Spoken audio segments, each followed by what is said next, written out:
ክቡር አፈ ጉባኤ ፊልድ ማርሻል ብርሃኑ፣ ክቡርት ከንቲባ፣ ክቡርት ሚኒስትር፣ ክቡራን እንግዶች፣ እንዲህ ያለውን ታላቅ ስራ ጀምረን ለመጨረስ ለህዝባችን ስራ ለማስጀመር ስለበቃን ስላበቃችሁ እንኳን ደስ ያላችሁ ማለት እወዳለሁ።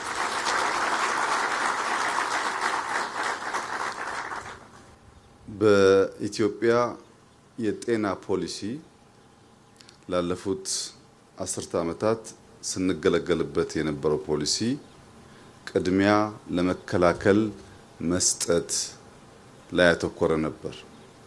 ያንን ፖሊሲ ለማሻሻል ያስገደዱን ምክንያቶች አንደኛ ቅድሚያ ትኩረት ለሰጠው ጉዳይ በቂ ስራ አልተሰራም የሚል ሲሆን፣ ሁለተኛ ደግሞ ሰው መከላከል ብቻ ሳይሆን ከዛ አልፎ በአደጋም በተለያየ ምክንያት ቢታመም ማከም መቻል አለብንና መከላከል እንደተጠበቀ ሆኖ ታመው ከመጡም ማከም የሚለው ሐሳብ መታከል አለበት የሚል ውይይት፣ ክርክር፣ ንግግር ተደርጎ ፖሊሲው ተሻሽሏል። መከላከልን በሚመለከት ጤና ሁላችሁም እንደምታውቁት በጣም ውድ፣ በጣም አስፈላጊ ነገር ነው። ካላመመን አይገባንም። ሲያመን ወይ ሲታመምብን ብቻ የምናውቀው በጣም ወሳኝ ነገር ነው። ልክ እንደ ሰላም ልጆች ሲታመሙብን፣ ወላጆች ሲታመሙብን የት መውሰድ እንዳለብን ጭምር ነው ግራ የምንጋባው። አንዳንዴ ሰው ጭንቅላቱን ታሞ የልብ ሆስፒታል እንወስደዋለን፣ ሆዱን ታሞ የጭንቅላት እንወስደዋለን። ያም ባለማወቅ ብቻ ህይወታቸው የሚያልፉ ዜጎች ብዙ ናቸው። የት መውሰድ እንዳለብን ካለመገንዘብ ብቻ። መከላከልን በሚመለከት ወንዞቻችን ቆሻሻ፣ ወኮይ የሌለበት ከተማ፣ የስፖርት እንቅስቃሴ የማይደረግበት፣ ልጆች መዋያ መስክ፣ ኳስ ሜዳ ስላልተሰራላቸው ካለ እድሜያቸው ወደ ጫት ወደ መጠጥ የሚሄዱበት፣ አዛውንቶች እግራቸውን ሊያፍታቱ ቢፈልጉ መውጫ ሰፈር የሌላቸው ከወጡም በጨለማ ምክንያት አደጋ የሚያጋጥማቸው፣ እነዚህን ጉዳይ ሳንፈታ መከላከል በተሟላ ሁኔታ ሊሳካ አይችልም። በሽታ ልክ እንደ ጦር ሰራዊት ውጊያ ይፈልጋል። ያ ውጊያ ደግሞ ትጥቅ ይፈልጋል። ትጥቁ ምግብ ነው። በአዲስ አበባ የተለያየ ቦታ የመመገቢያ ማዕከል የተገነባው ቢያንስ ሰዎች ጎራ ብለው መብላት የሚችሉበትን ባህል ለማለማመድ፣ ማዕድ ማጋራት ልማድ እንዲሆን፣ በሁሉም ሰዎች ሰው ካለው መክፈል ማካፈል እንዲለምድ ያስፈለገበት ምክንያት በሽታን መከላከል ከተማችን ውስጥ ችግር ሆኖ ስለቆየ ነው። ከዚህ አንጻር 100% እንከን አልባ ስራ ሰራን ባይባልም ጅምር ሙከራዎች የሚናቁ አይደሉም። የምገባ ማዕከላት ተማሪዎች ቢያንስ በቀን 2 ትምህርት ቤት እንዲመገቡ ማድረግ፣ እንዲመገቡ ብቻ ሳይሆን የምታውቁት አቃላችሁ በሳምንት በድግግሞሽ የሚበሉና የማይበሉ ጉዳዮችም ተለይተው ማለት አቅርበንላልና ዳቦ በሻይ ብላ ሳይሆን በተቻለ መጠን የተለያየ ምግብ ቀርቦላቸው የኒውትሪሽን እጥረት እንዳያጋጥምም ጭምር ሙከራ እየተደረገ ይገኛል። ይህ በጣም ጠቃሚ ልምምድ ነው።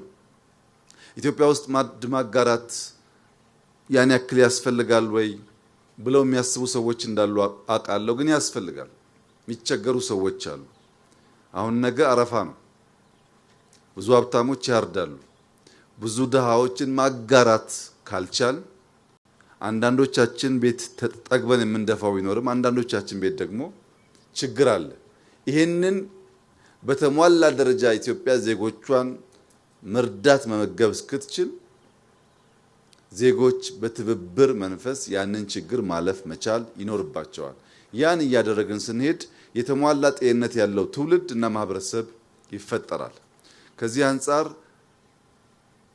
በመከላከል ብቻ ሳይሆን የታመሙ ሰዎች በማከም ጭምር አዳዲስ ኢንቨስትመንት እንስራ ባልነው መሰረት ባለፉት ጥቂት ዓመታት ሲመረቁ የነበሩ ሆስፒታሎች አሉ። ዛሬም እንዳያችሁት ቴክኖሎጂ በበቂ የተላበሰ በጣም ጥሩ ሆስፒታል ተመርቋል። በሚቀጥሉት ወራትም ይመረቁ።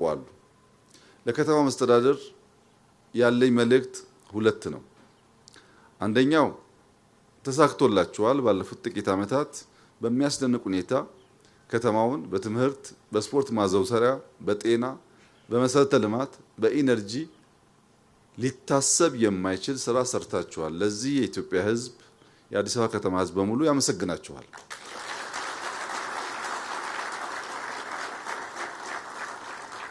በሌላ መንገድ ግን የሶሻል ሴክተር ጤና፣ ትምህርት የመሳሰለው ሴክተር በመንግስት ኢንተርቬንሽን ብቻ የሚፈታ ጉዳይ አይደለም። መንግስታት ሙከራ ማድረግ አለባቸው። ክፍተት እያዩ መሙላት ይጠበቅባቸዋል። ግን ፕራይቬት ሴክተሩን መደገፍ በጣም ያስፈልጋል። አዲስ አበባ ውስጥ ከምንገምተው በላይ በርከት ያሉ ኢትዮጵያውያን ሆስፒታል ለመስራት እና ያንን ክፍተት ለመሙላት የማይናቅ ሚና ተጫውተዋል። ብዙ የሚደንቁ ሙያተኞች አሉ።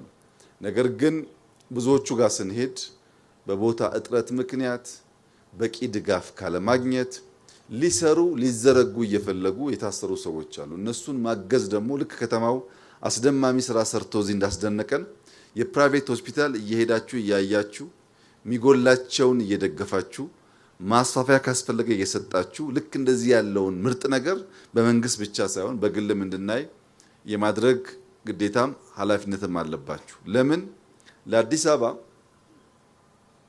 ካልተጋነነ የዚህ አይነት 50 ካልተሰራ አይበቃም። በጣም ትልቅ ፖፑሌሽን ነው። እኛ ደግሞ ፈርዶብን አንድ ለእናቱ ለምደናል። አንድ ነገር እንሰራና እሱን እያወደስ መኖር እንጂ መደጋገም አናቅም።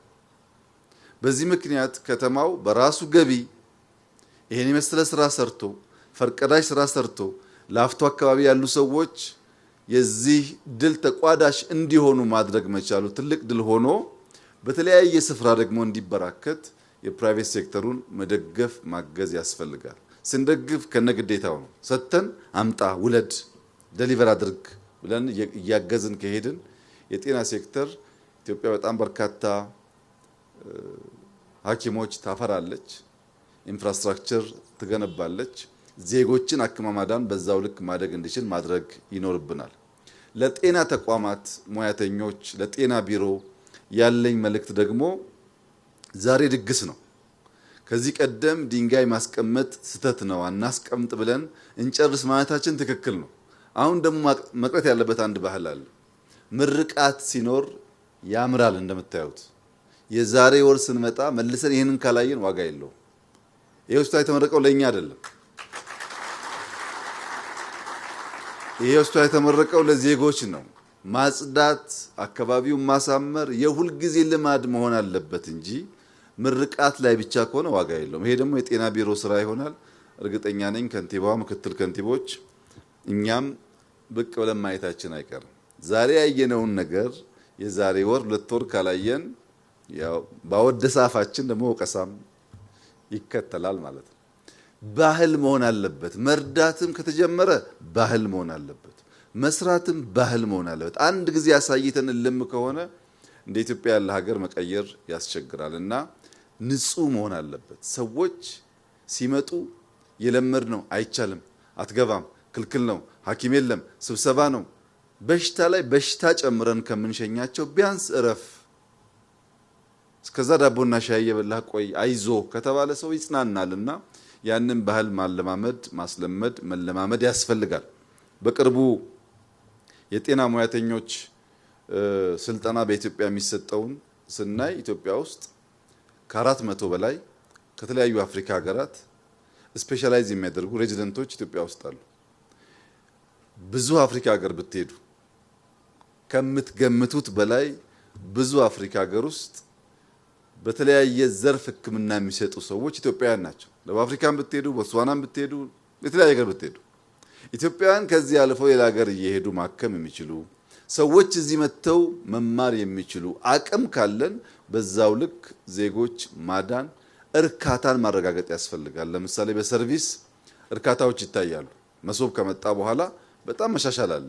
በሕክምናም እንደዛ መሆን አለበት እና ክብርት ከንቲባ በትምህርት ዘርፍ አዲስ አበባ ውስጥ በኪንደርጋርተን ግንባታ፣ በኤሌመንተሪ ስኩል ግንባታ የነበሩ እድሳት፣ በትምህርት ቤት ምገባ፣ በአስተማሪዎች ብቃት ማሻሻል፣ የአስተማሪዎች ኑሮ ማሻሻል ላይ የተሰራው ስራ በእጅጉ ከተማውን ያስመሰግነዋል።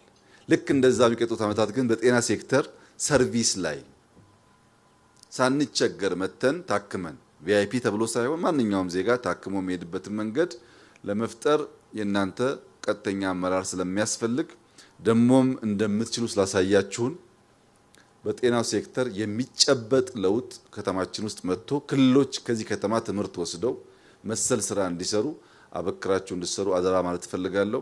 ሐኪሞች፣ እዚህ የሚሰሩ ነርሶች፣ የጤና ሙያተኞች እንኳን ደስ አላችሁ። እንደዚህ ባለው ስፍራ መስራት በጣም እድለኝነት ነው። ኢትዮጵያ ውስጥ ቀበሌና ሆስፒታል መሄድ በጣም ከባድ ነው። በንጹህ ፊት በፈገግታ ሰርቪስ መስጠት እንድንለማመድ አደራ ማለት እፈልጋለሁ። በዚህ ስራ የተሳተፋችሁ አስደናቂ ስራ ሰርታችኋል። እንኳን ደስ ያላችሁ። ክብርት ከንቲባ እንኳን ደስ ያላችሁ። በርቱ፣ እንበርታ፣ እንስራ። የመለወጥ ትልቅ ተስፋ ያላት ሀገር ናት። እንደምታዩት በሁሉም ሴክተር ውጤት እየመጣን ያለው ሳንኩራራ ሳንረካ ይሄኛውን ቶሎ ዛይ ረስተን አዲስ በመጀመር የምንዘረጋ ከሆነ ኢትዮጵያ ትለወጣለች። እርካታ በሽታ ነው። እርካታ ያስራል። እርካታ ወደ ኋላ ብቻ እንድናይ ያደርጋል። አምና እኮ እንትን ሰርቼ ወደዛ ይወስዳል። መጥፎ በሽታ ነው እና ክብርት ከንቲባ እኛ እንረካላችኋለን፣ እናንተ ስሩ።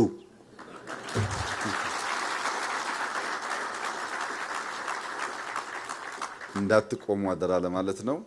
ስለነበረን ጊዜ እጅግ አድርጌ ያመሰግናለሁ። እንኳን ደስ ያላችሁ፣ እንኳን ደስ ያለን። መልካም በዓል።